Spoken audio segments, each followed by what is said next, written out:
Nos journalistes ont parcouru la ville de Kinshasa. Ils ont fait le tour du Congo. Ils ont fait le tour du Congo profond. Ils vous ont apporté les informations. Libéral FM, le journal.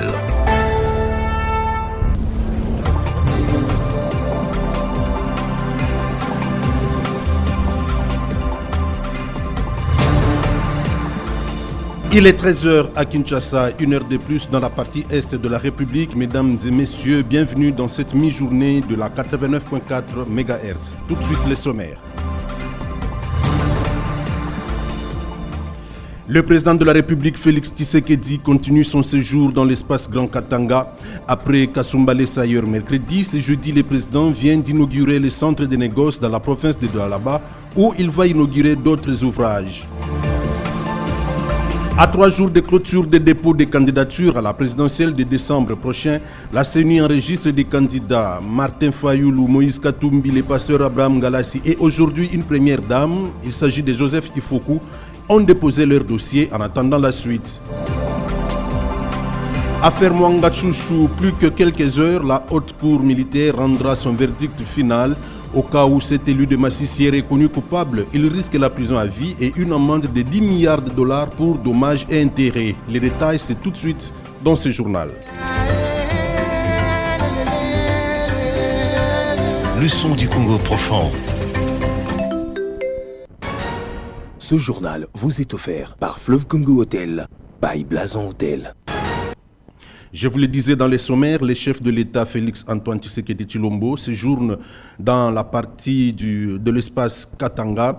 Il est arrivé depuis hier soir à Kolwezi, chef-lieu de la province de Lualaba. Le chef de l'État Félix Tshisekedi a inauguré ce jeudi 5 octobre le centre de négoce de Moussompo. Les 10 centres de négoce va notamment valoriser l'achat par les artisanaux locaux des minéraux du Lualaba. Signalons que ces centres disposent également d'un laboratoire censé raffiner les minéraux sortis du sous-sol. Candidate malheureuse à l'élection présidentielle de 2018, Marie-Josée Ifoku a de nouveau déposé sa candidature à la Commission électorale nationale indépendante, CENI. C'est ce jeudi 5 octobre 2023. Elle prône la rupture du système de prédation par la combolisation pour la renaissance du Congo. Selon cette unique candidate à la prochaine présidentielle, la combolisation tirée de Kombo à Lingala pour dire balai en français est une idéologie fondée sur l'idée du nettoyage des antivaleurs et mauvaises règles, d'abord à l'intérieur de chaque Congolais et ensuite dans son environnement, puis dans toute la République démocratique du Congo, voire dans toute l'Afrique.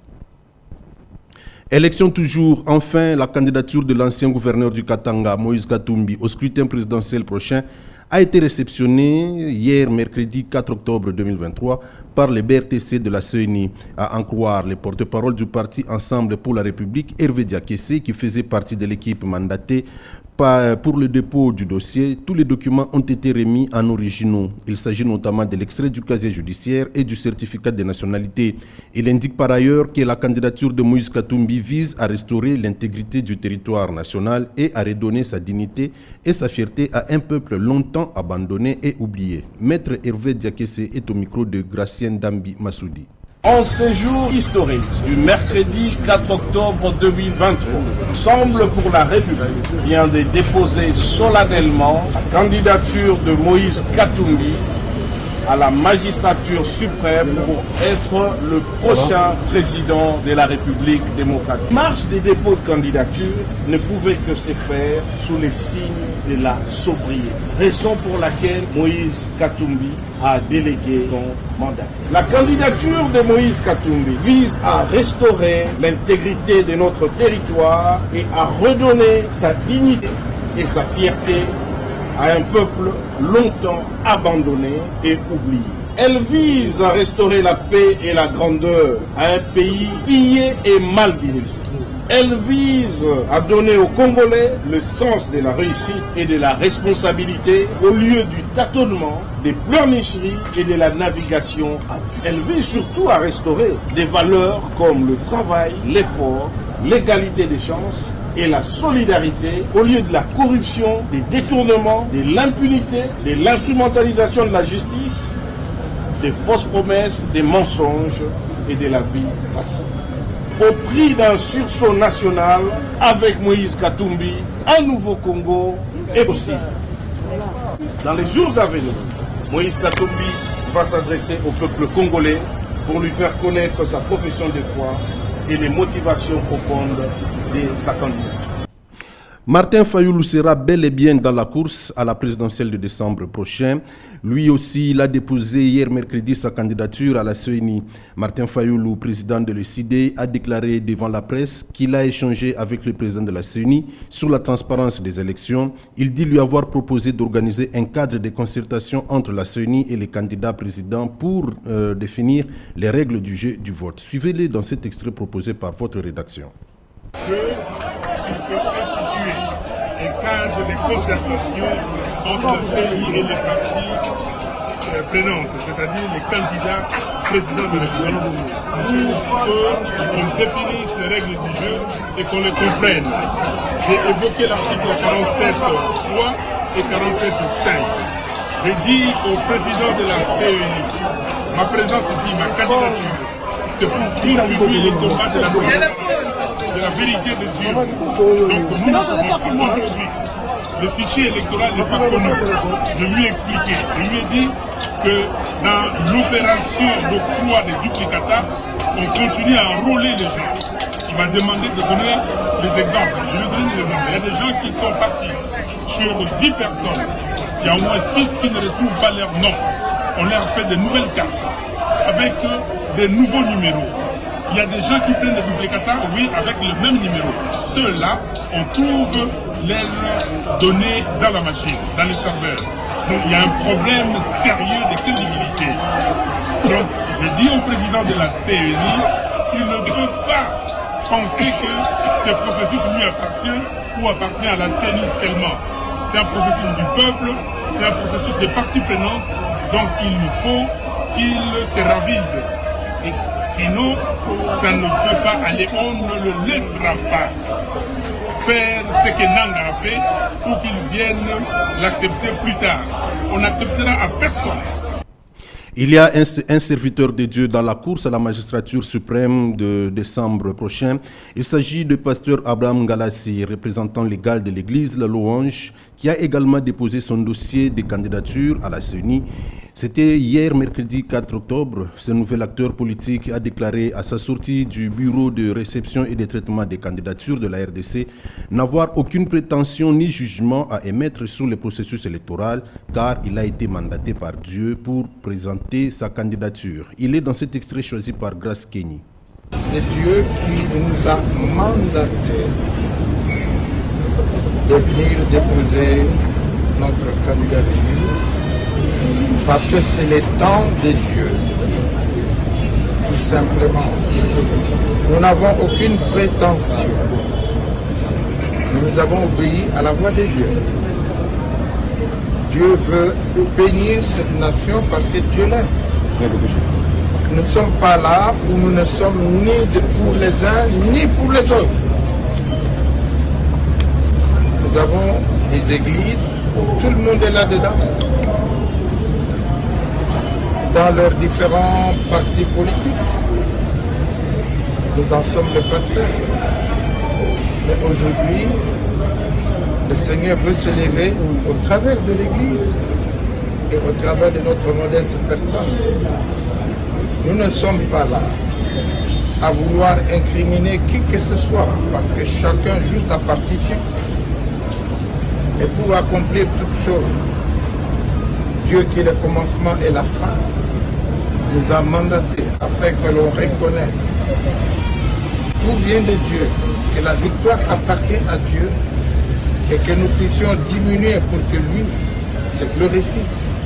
Voilà notre raison d'être ici. Vous informer est notre métier.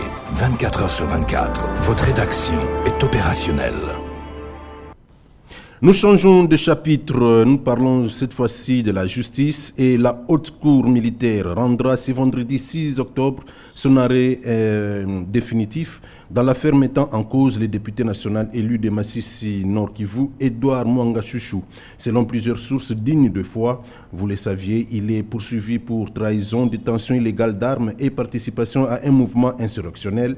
Signalons que le ministère public avait requis la prison à perpétuité contre l'ancien sénateur alors que la partie civile, la RDC, avait sollicité à titre de dommages-intérêts le paiement de 10 milliards de dollars et la déchéance du mandat parlementaire du député Mwanga Chouchou.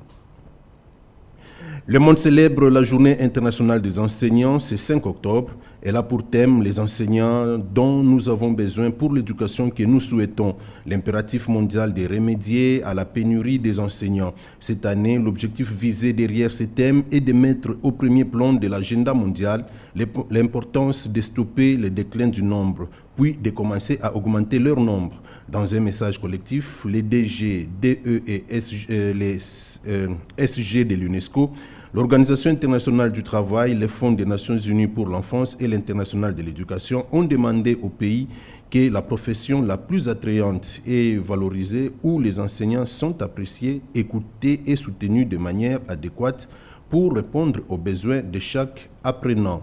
Et le ministère des Affaires sociales organise du 16 au 17 octobre à Kinshasa une conférence internationale pour appuyer la mise en œuvre de plans locaux de développement communautaire PLDC.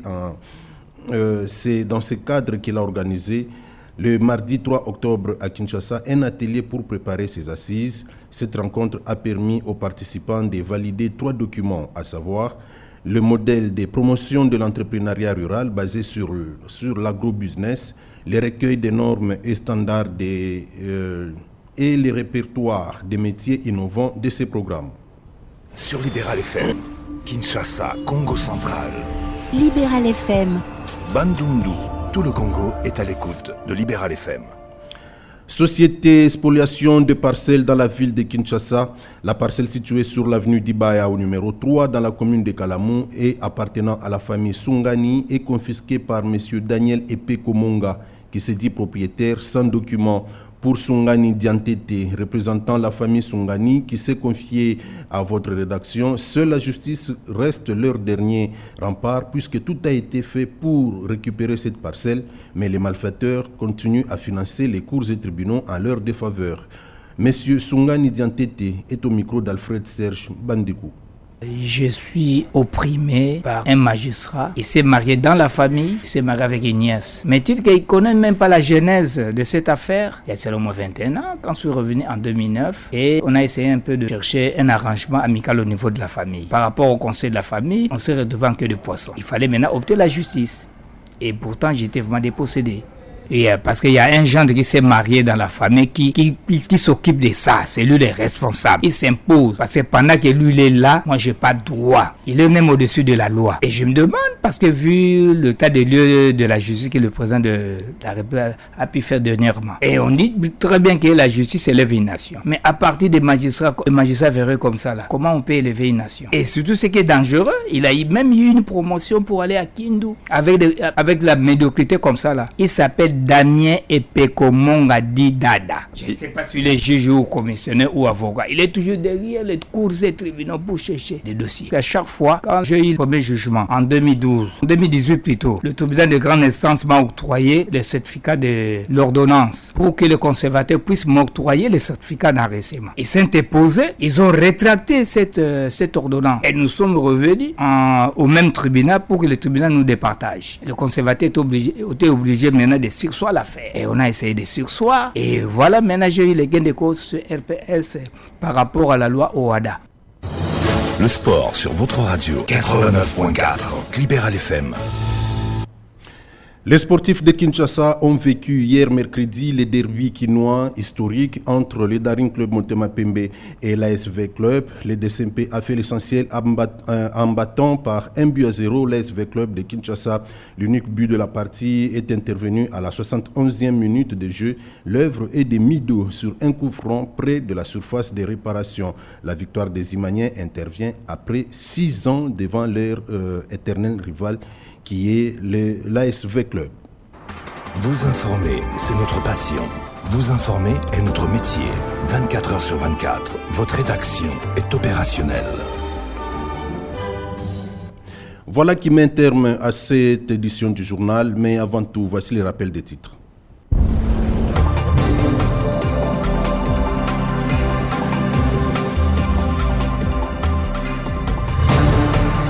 Le président de la République, Félix Tshisekedi, continue son séjour dans l'espace Grand Katanga. Après Kasumbalé ailleurs mercredi, ce jeudi, le président vient d'inaugurer le centre de négoce dans la province de Lualaba où il va inaugurer d'autres ouvrages. À 3 jours de clôture des dépôts de candidatures à la présidentielle de décembre prochain, la CENI enregistre des candidats Martin Fayoulou, Moïse Katumbi, le pasteur Abraham Galassi et aujourd'hui une première dame, José Ifoku, ont déposé leur dossier en attendant la poursuite. Vous avez suivi dans ce journal Affaire Mwanga Chouchou. Plus que quelques heures, la haute cour militaire rendra son verdict final. Au cas où cet élu de Massissi est reconnu coupable, il risque la prison à vie et une amende de 10 milliards de dollars américains pour dommages et intérêts. Mesdames et messieurs, merci d'avoir suivi ce journal. Restez branchés sur la 89.4 MHz, votre radio. Au revoir.